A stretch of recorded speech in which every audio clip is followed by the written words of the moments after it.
یہ جو کہتے ہیں کہ شیطان انسان کو بہکاتا ہے، تو شیطان کے پاس اتنی طاقت کیسے ہے کہ وہ دنیا میں سب کو بہکاتا پھرے؟ شیطان کی جمع ہے شیاطین، گویا کہ شیطان کی جمع بھی ہے یعنی شیاطین۔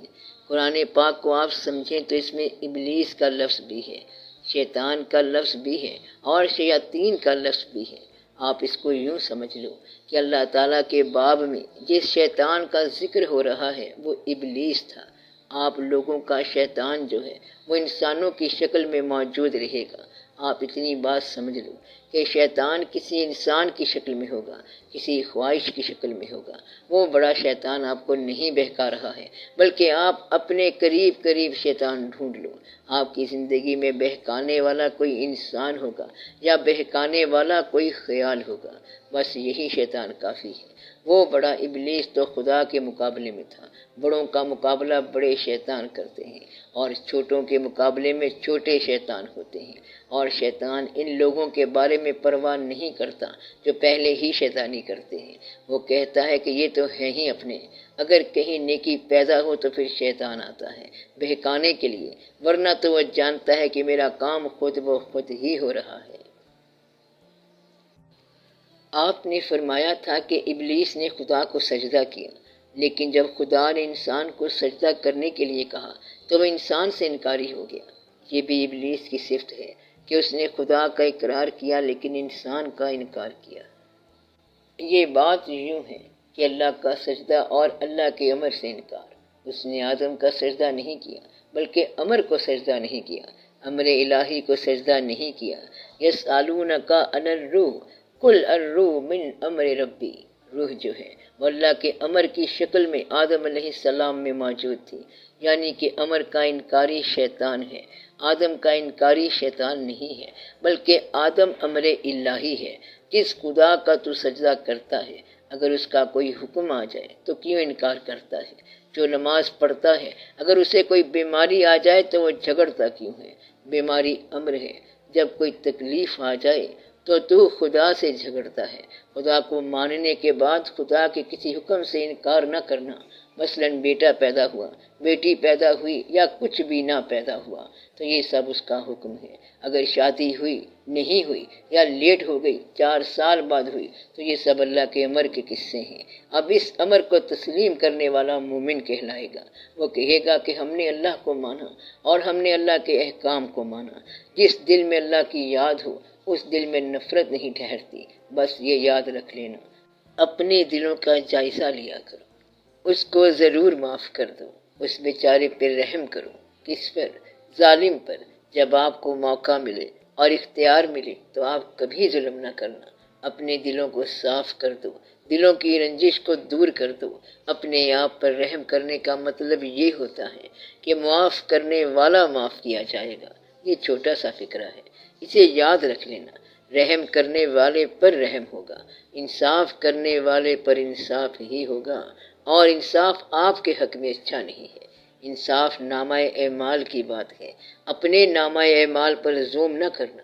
کہیں ایسا نہ ہو کہ آپ سمجھیں کہ آپ بہت نیک ہیں لیکن یہ پتہ نہیں ہوتا کہ کون سی بدی کہاں پر ہے۔ اس لیے اللہ سے رحم مانگو۔ رحم مانگنے والا کون ہوگا؟ جو رحم کر کے جائے۔ معافی مانگو۔ معافی کون مانگے گا؟ جو معاف کر کے جائے۔ اس دنیا کا آپ کے ذمے جو واجب الادا ہے یا ان کے ذمے واجب الادا ہے وہ سب معاف کر کے جاؤ۔ جانا کہاں ہے؟ جانا تو ہے ہی، وہاں جانا ہے۔ بات ہو رہی تھی رحمت کی، اس کی دوسری طرف جو ہے وہ تو گناہ ہے۔ اس میں شیطان کی کیا حقیقت ہے؟ آپ سے زیادہ باشعور انسان کائنات میں ضرور آئے ہوں گے۔ یہ نہ کہنا کہ سارے ہی ہیں، بلکہ انہیں پہچان کے پھر بولنا۔ یہ بات یاد رکھنا کہ جب ہم یہ کہتے ہیں کہ کیا آپ سے کوئی بڑا انسان ہے، آپ سے کوئی بہتر انسان ہے، تو جو آدمی اپنے رب کو بہتر سمجھتا ہے وہ پتہ ہے کہ کیا کہتا ہے؟ سارے ہی بہتر ہیں۔ جی دراصل وہ اپنے آپ کو بہتر سمجھتا ہے۔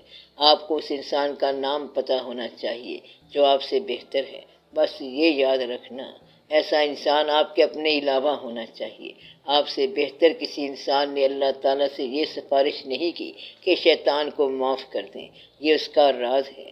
وجہ اس کی یہ ہے کہ شیطان نے سجدے سے انکار کیا۔ آدم علیہ السلام بھی ایک حکم کے انکاری ہو گئے۔ انہیں کہا گیا کہ اس درخت کے قریب مت جانا، ولا تقربا هذه الشجرہ، مگر کوئی ایسا واقعہ ہو گیا کہ آدم علیہ السلام بھول گئے۔ بے شک وہ بھول گئے، لیکن حکم عدولی تو ہو گئی۔ لیکن اللہ نے آدم علیہ السلام کو ہمیشہ کے لیے گرفت میں نہیں رکھا، بلکہ معاف کر دیا۔ معافی کا راستہ آدم علیہ السلام کو سکھایا ہے۔ یہ یاد رکھنے والی بات ہے۔ ابلیس پر معافی کے راستے کا باب نہیں کھولا ہے۔ ابلیس وہ ہوتا ہے جس پر معافی کا باب نہ کھلے۔ ابلیس کون ہوتا ہے جس پر معافی کا دروازہ نہ کھلے؟ وہ ابلیس ہے۔ ابلیس کا وہ مکالمہ یاد رکھنا کہ انا خیر منہ، میں اس سے بہتر ہوں۔ جو اپنے آپ کو باقیوں سے بہتر سمجھے وہ ابلیس ہے۔ اب گنتے جاؤ کہ ابلیس کے صفات کیا ہیں جس پر معافی کا باب نہ کھلے۔ جو اپنے آپ کو باقیوں سے بہتر سمجھے اور جو یہ کہتا ہے کہ میں آگ سے پیدا ہوا اور انسان مٹی سے پیدا ہوا، جس کے مقدر میں یہ آگ ہوگی اس پر سجدہ حرام ہے۔ جو آدمی توبہ نہیں کرتا اس کا مقدر کیا ہوا؟ آگ، اور جو توبہ کرے وہ آگ سے نجات پا گیا۔ یہ راز ہے۔ اس لیے کسی نے ابلیس کے لیے سفارش نہیں کی۔ ابلیس کا مقام یہ ہے۔ اللہ کی رحمت سے مایوس انسان کا نام ہے ابلیس۔ ابلیس کسے کہتے ہیں؟ جو اللہ کی رحمت سے مایوس ہو چکے۔ جو بھی جہاں مایوس ہو جائے وہ ابلیس ہے۔ وہ ابلیس ہے جو تسلیم کے بعد انکاری ہو۔ جس نے اللہ کو تسلیم کر لیا، یہ حکم مان گیا، معاہدہ ہو گیا، فیصلہ ہو گیا، لیکن بعد میں کہتا ہے کہ اب نہیں۔ تسلیم کے بعد امر کا انکاری شیطان ہے۔